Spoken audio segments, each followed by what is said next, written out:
The next presentation for week 3 will really focus on IRB information, looking specifically at reviews, grant waivers, and exceptions. And again, in the book, there's a really nice coverage of different aspects of IRB. So this should be considered supplemental to our reading in the book from that standpoint. IRBs can look at things in very different ways, and that's part of the reason why they have a very diverse background of people who are included on the IRB itself. And IRBs themselves can be very different. You can have an in-house group, you can have regional groups, and so it really depends on the specific research that is being conducted and which IRB is going to be used. So I'd like to give the example, again, if you take a look at a large medical center locally around us, we can use Duke or UNC as the two primary examples. And, in each of those locations, there are multiple IRBs. They can be focused perhaps on a specific type of disease state or a specific type of research. So they have opportunities to look at having expertise in specific areas as they go through the IRB process itself. So for today, one item I'd like to take a look at is how people do look at things differently. And I'm not sure how many of you have seen this before, but this is one of those items where we take a look at, how do we highlight specific aspects of what's going on. And in this specific picture, most people can see two different items. Most people can see an old lady or a young lady, and some can see both. I'm not sure which one you see first, but let me describe the old lady first for people to understand it. For the old lady, this here is her chin. Her mouth is right here. This then becomes her nose. And she's wearing the scarf from that standpoint. And these are her eyes, so to speak, looking from that standpoint. So people get a chance to kind of see, hopefully, where that is. So now let's look at it the other way. Let's look at the young lady. Well, in the young lady, this now, which was the mouth before, becomes a necklace. So that's on her neck. This is her chin line here. She's looking this way. This would be her eyelash. This would be her hair, same as before from that standpoint. But the difference is, again, she's looking out towards the back of the screen, whereas the old lady is looking down from that standpoint. And again, why do I bring that up? Just a little bit for fun from that standpoint is to just provide an example saying how things can look differently in different people. IRBs have the same perspective. They're going to look at items. Hopefully they have multiple people from different perspectives, so we're making sure that we're getting a chance to look broadly across all of them.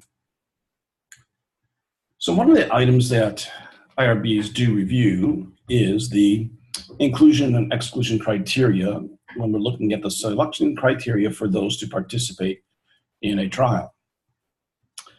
And the process they go through is you have a protocol that's established, and it has criteria. And the inclusion criteria are there to basically get the population that fits or is the best fit for the need of the study. Exclusion criteria is also published inside the protocol. However, exclusion criteria is not just the opposite of inclusion criteria. So if we were looking for inclusion criteria and said we're looking for those between the ages of 45 and 75 for our study, and exclusion criteria is not over 75 or under 45. That's not there because it's already assumed based on the inclusion criteria. So how does this work? And again, we're looking for the population that fits the need of the study. We're not for a specific characteristic that's listed. So let's say we're going to take a look at different ways of doing this. And we're going to look at a study. We're going to be including patients for a specific blood pressure medication. But the way we're going to do this is that we have all of our inclusion criteria, but we're going to have an exception based on specific lab values. And I'm just using this as an example, that if their potassium levels are too high, they cannot be included in the study. So basically, all the inclusion criteria is there, and everyone's included with the exclusion, if a lab value is above a certain amount or whatever it may occur from that standpoint. So let me give you an idea here. We can take a look at diabetes. And we can say that the inclusion criteria is any patient with diabetes in the US. But the exclusion criteria is that they cannot be naive to therapy, meaning that they already have had to have started some type of therapy. So if they're brand new diabetic, just diagnosed, they're not going to be able to fit our criteria because they're naive to therapy. So there may be ways and reasons why specific inclusions are added, and that's part of the process of actually putting the selection criteria in place and how we want to look at it. In addition, we can then look at populations. Are we looking at a community? As we discussed in the previous presentation, are we looking at things for an individual when we're going through discovery and clinical trials, or are we looking at things broadly for a community or a clinical population? And depending what you're looking at does impact the selection criteria. And the question is, would this influence IRB's decisions? The answer is absolutely it will. So the idea is to make sure that the protocol and selection criteria are looking at this from a standpoint of the individual patient who is part of the community that is being looked at. And then as we move forward down the line to population health, which is more in the phase 4, phase 5 type idea of looking broadly across the entire scope of people who may be on a medication. So you can see how we begin to do this, how they look at it, and are there ethical issues looking at these? And absolutely. The idea of looking specifically at a subset of patients versus something that's broader across multiple groups has to be weighed. What's important? How do we look at it from that standpoint? So we have our selection criteria set, and then we move to the idea of informed consent. And again, most people are very familiar with informed consent, but I'd like to really focus today on research in emergency settings. I really believe most people understand informed consent, what it's meant to do, and why it's set up the way it is, and to make sure patients fully understand the information. It's a very basic principle. It's foundation for, looking at clinical research, and informed consent is very, very tightly tied to research ethics. But in emergency situations, the patient population is unable to consent. And many people say, well, how can that ever happen? But let's describe this. So in an emergency situation, there's no possibility to volunteer, okay, because you're unable to consent. How does this apply to the do no harm or do good aspect? Very, very tough decision to really look at. It's going to depend on what the specific trial is, what is happening with the trial, what's trying to be accomplished with that. And lastly, you can't withdraw from the study. So that really depends on the type of study it is. But the way informed consent for research emergencies is set up is that you have this running, and as we'll talk about in a minute, you have to be able to inform the family or someone as soon as possible. So once that happens, then things shift over to the traditional informed consent. So because this is the inability to consent, as I mentioned, the person, but no family member available. There's no one that we have for this person to be able to provide any consent of any kind, and no one from a standpoint who can speak for them. And by speaking for them, that doesn't mean it's the friend or it's a colleague or anything like that. It has to be someone who would legitimately have the opportunity to consent for the person.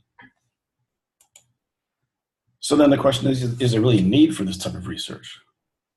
Well, the answer is absolutely yes. If we didn't have research in these areas, we'd have few, if any, advances in trauma care, medication-based therapies for stroke or heart attacks or other areas. So we really have to take a look at how some of the things go, more in line with trauma cases than anything else. And, the other side of this is, would a device fit in this area as well? And that's a possibility. So we may have a trauma situation where there's a new device that's being tested that can be used. It may be that situation as well from a standpoint. So these are interesting aspects of how to really look through this area. So just to give you some background, again, there's newer regulations that are developed, and the book covers some of that information. But in 1966, the FDA and other areas of health and human services agreed on an exception to the normal rules of informed consent. And they really imposed greater responsibility on the IRBs to make sure that everything is set up appropriately, including looking at ethical concerns. So we have something that's known as a waiver. So basically, it permits an IRB to issue waivers of informed consent when several conditions have been met. So let's go over those. A person must be in a life-threatening condition and unable to consent. So the example here, it would not apply to someone who broke a leg in a car accident. That's one, not life-threatening from that specific aspect. So we're not going to run into that area. There are some gray areas. There's no doubt about that. And I'll give you an example as we move through this. Potential participants cannot be identified in advance. So as an example, if a neurologist wants to get a waiver because of a study for patients who have regular seizures, you can't set it up that way. It cannot be something that's pre-planned, from that standpoint. Available treatments for life-threatening condition are not satisfactory or unproven. Immediate intervention must be the case at that point in time. And there has to be a direct benefit to the patient. I mean, these to me are all common sense type items. And then the IRB has to be satisfied that the preclinical animal research and all other research evidence support the claim of potential benefit. So here's where we talked before about do no harm or do good.